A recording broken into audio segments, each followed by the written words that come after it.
Good day and welcome back to Elementary 72 Gaming. Before I get into this video, I'd like to ask you all to please leave a like and comment on my video and consider subscribing to my channel. Now, this is dealing with the T8 approaching in a few days' time. Now, for those who are reaching T8, besides the fact that you can have battleships, other opportunities do open. And when I'm talking about other opportunities, I'm talking about the Moa Guardian 2, the Mauler Guardian 2, the Rapture Guardian 2, and your sniper vessels. Now, your sniper vessels are heavy assault vessels, and they generally pack a larger punch than your regular ships, and that is basically the big bonus. Now, as you can see, I'm just looking at the MOA Guardian for the start. So this is basically a continuation of what to expect in T8. Now, when you are coming to T8, that means that now your cruisers have a chance to become these heavy damage dealers. However, they have moved the meta away from them being so relevant, but let's explain exactly what's the advantage of each of these ships. Now, when it comes to the Caracal Sniper, the Caracal Sniper is a longer range, harder hitting weapon ship. So it has a few locked perks which I don't know about at the moment that actually make it do heavier damage and allows it to get a little bit more range on its missiles. So obviously, for the best usage with it, you're going to try and extend yourself to long range missiles. Now, there is the Caracal Sniper. There is just one of the sniper ships that become available at this level, and every single one of the high end snipers is available when you reach T8. Now, moving on, there are other ships that won't be available immediately, such as the heavy interdictor ships. Wait, the Blackbird interdictor is going to be available. So this is another interdiction sphere that's going to be introduced, and these are the heavy interdictors. Now that means they can use the disruptor fields which block out micro warp drives. Now a lot of people panic buyed and they bought up a lot of afterburners. Now when this comes out, you really can't use your micro warp drive in those interdiction spheres. They jam electronic devices like the micro warp drive, meaning that you have to go through with regular speed. So there is the Blackbird, there is the Arbitrator, Bellicose, and the Celestes. So those are your four interdictor cruisers that are going to be introduced immediately now at T8. Now, moving on from those, you're going to have to be thinking about the other types of ships. Even destroyers and frigates, if I am correct, receive a few ships at this level. If I'm correct, it's only destroyers, and frigates don't. No, looks like destroyers receive at level 10 again. So, my mistake on that part. So let's go down to the battle cruisers. Now I did say that there were some ships coming out here that are going to be very, very high end game changing ships. And that's going to be the Drake. Now the Drake is another battle cruiser. It is slightly heavier than the Cyclone. It is a Caldari ship, and what makes it so special is the fact that it is a little bit more powerful than the Cyclone. On the defense side, it is a little bit weaker, but overall it's about the same. So a little lower defense, a little more attack, and that is the balance that you're getting by changing up to the Drake. Now the Drake has other benefits to it, such as its bonuses. As you can see, it has the standard command burst module slot, which we haven't yet received, and then it gives you your kinetic damage bonuses directly to your missile. Plus, it has a +4 resistance, which is going to make it a little bit tougher. So, the bigger your level of battle cruiser command, the better that tank is going to be. So, there is one of the options for the pilots. Then, moving on, is the Hurricane itself. Not the prototype, but the real Hurricane, along with the original Harbinger. So, those are two of the ships. And last of all is the Brutix. Now, the Brutix is really a powerful ship from what I have been told, and it is going to be a really, really tanky, hard hitting ship. Now, what I have been told about it is basically um, based off what players expect it to be made of from EVE Online. So, this is supposed to be a very, very hardcore ship. It's going to be very resistant to damage, armor repair efficiency. Okay, so they said that this ship really takes a lot of damage and can deal a ton of damage as well. Now, when it comes to assault battle cruisers, you're also going to have this opening for you. This opens the more powerful battle cruisers to you as well. So that's going to be the Naga, which is a railgun vessel, if I am correct. Yeah, there it is. And it's going to be the Tornado, the missile launcher. Oh, sorry, no, that's laser cannons. Oracle is lasers. And then there's the Thalos railgun as well. So there's no missile assault vessel. Okay, that's curious. So that's what you're going to get at that level. Now, right at the bottom is going to be the Guardian Cyclone, which is level 9. Sorry, my mistake. I thought this opened at level 8. So these are also some of the ships that you should be expecting to see right now in the game. Now, when they come out, remember they're going to have this advanced amount of impact. They're going to be much similar to the Drake in terms of how much of power they put into their weapons. As you can see, they drastically reduce the need of power, and they have modifiers to give it smaller radius, more impact, and a better overall fighting capability. Now, one thing to note about these ships are they aren't really made to be super tanky. They're made to do massive amounts of damage. And if I'm right, none of them have bonuses to their resistance. Correct. So that is where those ships come into play, and they might introduce newer battle cruisers to us or different forms of battle cruisers in the next few weeks. Now, with all of this, what does that mean for your gameplay? Well, it means that once more there's a grind to get better ships and a grind to get a little bit better into the meta. Now, with all of this, you should be also keeping on your head that the patch for Sovereignty is just a few weeks away. So Sovereignty is going to be announced in November, and we are going to see Sovereignty updates and Sovereignty requirements coming through to the game. So build up your stations, build up your reserves for resources. You need hundreds of millions of each resource just to build a station. You're going to need hundreds of millions of resources to build up your battleships, your battle cruisers, everything that's coming out now in T8. And trust me, it may not be relevant immediately in the first 2 weeks, but by the third and fourth week, these powerful vessels will be defining the meta for the game. So go for it, get a hold of your blueprints, set up everything, get the production on its way, get everybody ready, make sure that everyone has what is needed when they reach T8. So those who are in front are basically going to get ready to make a ton of profit, and those who are slightly behind are going to be getting ready to purchase up and get into the meta the moment they can. Now, you can purchase a ship before you reach its level. It just means that you can't touch the ship in terms of jumping in. So it will be locked in your station wherever it's been purchased. You can't go and jump into the ship and fly it around. You could have it transported in a Tyra or one of the other transport vessels that can actually move a ship around. Let's see what industrial ships open at T8. The Badger opens, so let's have a look at what the Badger can do.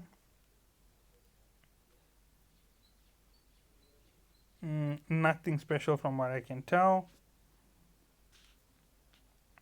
It's just a slightly faster transport vessel.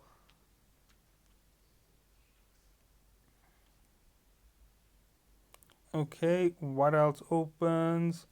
The standard Nereus. Also, nothing special to it. Nereus Hauling opens. The Nereus Combat is a really neat ship for fighting. So let's see what's this one's specialty. There you go. Fantastic for holding massive transport. So you can actually move around resources from one place to the other. However, as you can see, this ship is really, really slow. So there's your catch with it, and there is one of the ships that you should be aiming for. Is there anything else in here? No, none of these open as yet. So this is where you're going to be in the meta, and these are the ships that are coming available. Now, what should you be buying right now if you are getting ready? Well, number one, you should be buying your large class items. Now, for the start of T8, I am going to suggest long range fire and only shield bonus impacts. Now, I know a ton of players are going to say, why shield bonus impacts? That's because battleships are going to be really, really slow, and you are going to need to get them out of fights, and you don't want to be running with the same risk like you used to with your battle cruisers, where you're eating into your armor. And at the moment, a lot of players aren't respecking skills or resetting skills, so I don't think that many players are going to do that to get to the maximum level straight off the back. So play your long range attack and your long range fights for the start, for at least the first 3 weeks till you have your first level mastered, and then once you start doing advanced, you can start going through a little bit faster. But the one thing to note is you still have to learn your weapons, so you might take even longer to get your weapons up to speed. Now, beyond the lasers, the railguns, the cannons, all of these are going to need large weapons for your operation, and you can buy MK7 or the elite gear, the faction gear. And I would suggest C-type gear for your ships. Purchase them now before the prices increase. So let's go down to your mid slot. Now, your mid slot is going to be standard regardless of what you change up in it. So drones, you're going to need medium. Sorry, not medium, you're going to need large drones. Pick up some large drones, get some EM, some explosives, some kinetic, some thermal, have it all stacked up. Keep at least 5 or 6 for yourself. See which ones you want of each class. And as you start taking out your ships and exploring against enemies, decide which ones you're fitting for your particular area. Okay, moving on, electronic warfare. If you are doing PvP, your Web of Fire can be a very crucial item. It allows your entire fleet to deal massive damage to a ship really fast. However, with the introduction of target painters, it means that you could use a target painter in the place of your standard electronic warfare. Now, the high-end target painter gives you 72 kilometers fall of accuracy with the 28.8 kilometer optimal range. Now, your research does improve this, so be careful about how you deploy it. This here will give you a bigger target radius signature. So it has a similar effect to the Web of Fire. It's just that the Web of Fire helps you stop the enemy for everybody so that they all can catch up and get into range. Now, using this on your long range weapons is going to be a viable option. You could use this to target paint with not three because they have a negative. You can use 2 of them at a time, target an enemy and highlight them up and fire on them. And if you want to use your scramblers, you're going to use your warp disruptors for the big ships for the start so that you have enough range on your enemies, because you don't want them getting too close where your fire is going to miss a lot. Now, those are the basics on what you're going to do to try and get yourself into the meta when you're reaching T8. Now, Nosferatu, perfect for PvE. If you are going to use a Nosferatu, you can drop your distance down drastically to your short range weapons. You're not really going to use the medium rapid large missiles. You're going to use the torpedo missiles in their place to do your large fighting if you're using Nosferatu. If you're using neutralizers, that means once more you're heading towards PvP. That's where it's going to be used the best. Shield field modules, there is the large shield field module if I am correct. Yeah.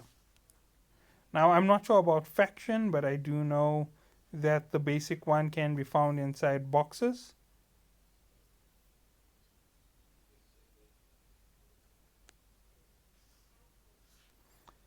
And as you can see, it's about 3 million. Now, let's look at the aspect of how much of fuel you're going to need for this year. 1200 gigajoules. And it's going to produce a much larger, much stronger shield with 47% active resistance.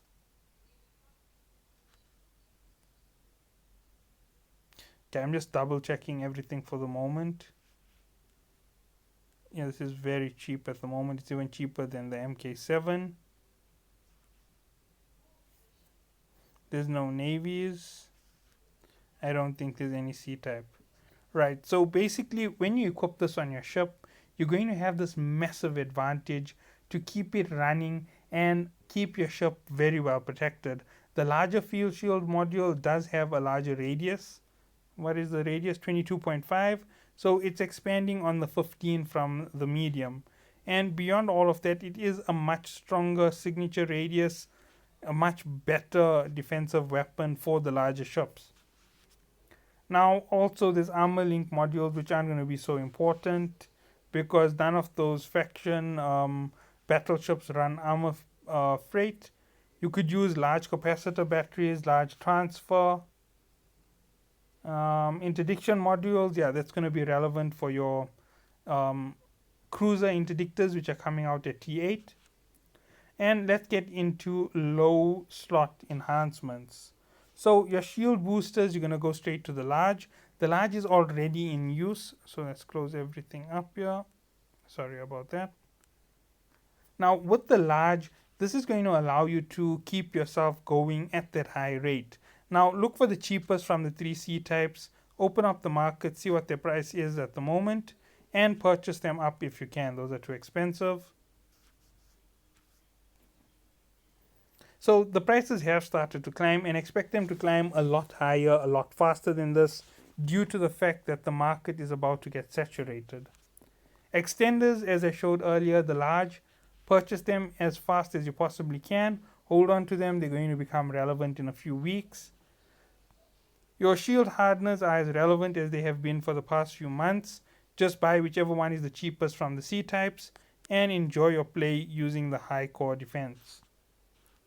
Armor wrap, same as the shield modules. I'm not going to go through them individually.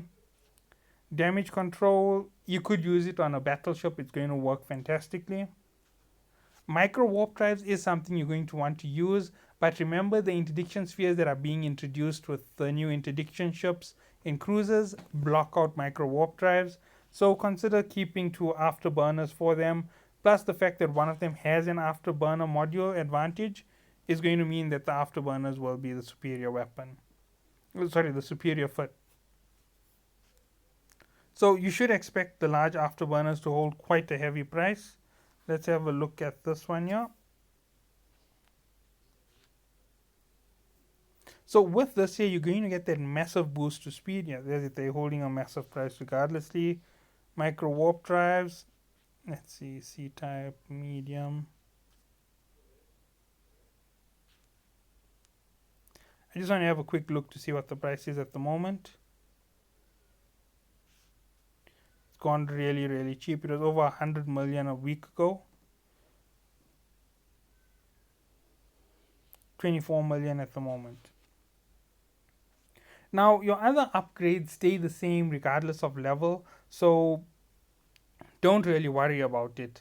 When it comes to rigs, the T3 rigs will now be available for you to use, and moving on from rigs, your T4 rigs will now start to be piling up, because once we break T9, or is it in T10, they become active and you can actually produce them and use them. So start stockpiling on everything for those purchases and builds. Now each type of rig has a different requirement in terms of materials. Have them all ready, have your ISK ready, purchase them, buy them, make them, whichever way it goes, and make sure you're ready to sell them. You can expect the mining rig 3s to go for upwards of 350 million at the moment, because of the fact that mining is so expensive at 150,000 for mining rig 2 circulation. So rig 3 should go for about 300,000 if the trend holds true, or it could go even higher than 300 million. So yeah, those are things that you should look out for. The capacitor batteries, expect rank 2 capacitor battery enhancements to come down slightly in price, and expect rank 3 to shoot up heavily. Now those are all of the things you should be expecting right now with the change into T8. And remember, you can apply rigs even if you aren't T8 as yet. You only need T8 to craft them, and you need T8 to craft the blueprints. Faction battleships can be used by you even if you're still in T7, no matter how far behind you are. It's just that you won't get the efficiency from your ship. So those are all of the basic notes for this coming week. I hope that everybody gets ready for the big news and their big jumps into T8. Thank you all for watching. Have a good day.